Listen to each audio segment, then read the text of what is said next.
हज़रत बरा बिन आज़िब रज़ी अल्लाह तआला अन्हु से रिवायत है कि उन्होंने कहा, हम रसूल अकरम सल्लल्लाहु अलैहि वसल्लम के साथ एक अंसारी के जनाजे में गए। हम कब्र के पास पहुँचे तो अभी लहद तैयार नहीं हुई थी, तो रसूल अकरम सल्लल्लाहु अलैहि वसल्लम बैठ गए और हम भी आपके इर्द गिर्द बैठ गए, गोया कि हमारे सरों पर परिंदे हों, निहायत पुरसकून और खामोशी से बैठे थे।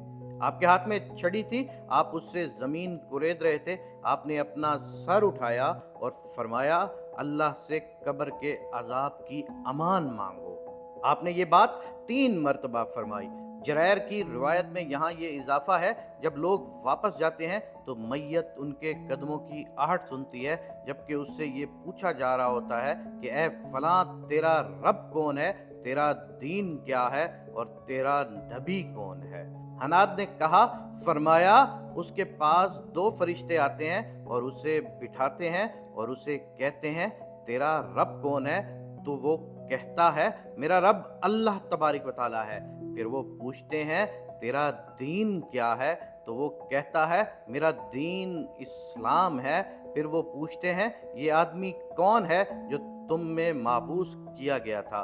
तो वो कहता है कि वो अल्लाह के रसूल हैं, हज़रत मोहम्मद मुस्तफ़ा सल्लल्लाहु अलैहि वसल्लम। फिर वो कहते हैं, तुझे कैसे इल्म हुआ?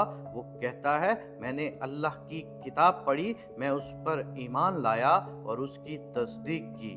जरैर की रिवायत में मजीद है, यही सवाल जवाब ही मसदाक हैं अल्लाह अज़्ज़ व जल के इस फरमान का कि फिर वो दोनों रिवायत करते हैं, मुतफिक हैं। फरमाया, फिर आसमान से मनादी करने वाला ऐलान करता है, तहकीक मेरे बंदे ने सच कहा है, इसे जन्नत का बिस्तर बिछा दो और इसको जन्नत का लिबास पहना दो और इसके लिए जन्नत की तरफ से दरवाज़ा खोल दो।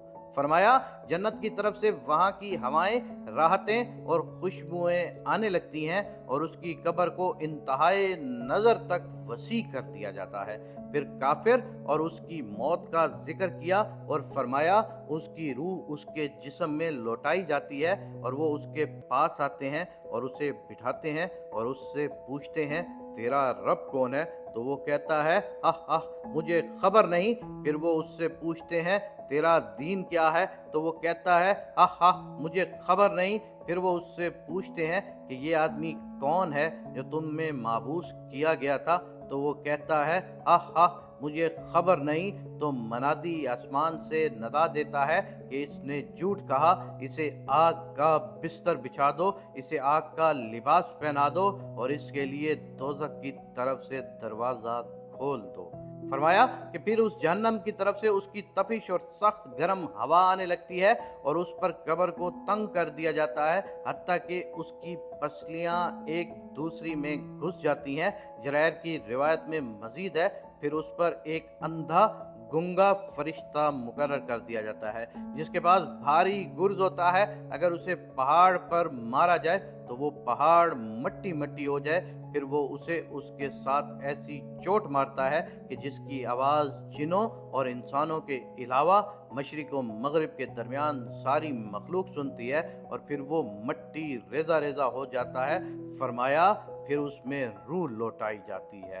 अल्लाह तबारिक व तआला से आप में सब मिलकर दुआ करें कि ऐ मेरे पाक परवरदिगार, तू निहायत रहीम करीम है, तूने हम पर हमेशा करम रखा, तूने हमें दुनिया की कोई सख्ती मुश्किल नहीं आने दी। हम उम्मत मोहम्मदी में पैदा हुए, सबसे बड़ा तेरा एहसान हमारे ऊपर यही है और हम अल्लाह और उसके नबी को मानने वाले हैं। अल्लाह तबारिक व तआला हमारी आखिरत की मंजिल आसान फरमाना और हमारी जन्नत हमारे करीब कर देना, हमारी कब्र में हमारे ऊपर ठंडी हवाएं ले आना और जन्नत को हमारे करीब कर देना। मेरे पाक परवरदिगार, तू हम सब पर रहम और करम फरमा, तू रहीम और करीम है।